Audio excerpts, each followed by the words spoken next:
one thing I wanted to talk about is the people who are not in this book, or not as prominently in this book as they might be.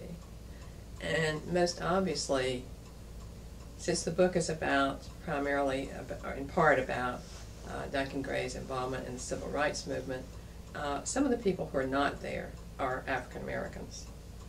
And there's a reason for that.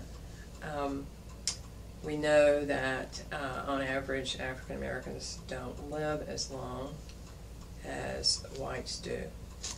And that was an issue that came up as I was working on the book. Of course, some of the African Americans that Gray worked with were older, and so it was not so surprising that they had died, older than he was at the time, so it's not so surprising that they had died. But there were others who were probably about his age, and they were no longer alive. When I started the book, I began it hoping that I could interview some of those people, but most of them, by the time I started, were dead and gone.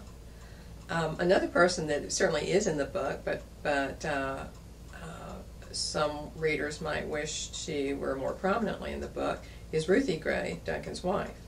Several people, as I worked on the book, told me that I ought to be writing a biography of Ruthie.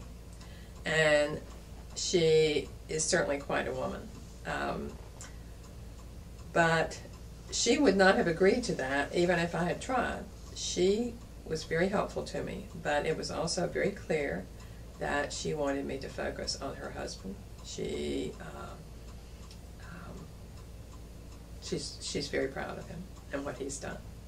So so those were one person and then a group of people who I wish could have played a larger role in the book, but for different reasons aren't there.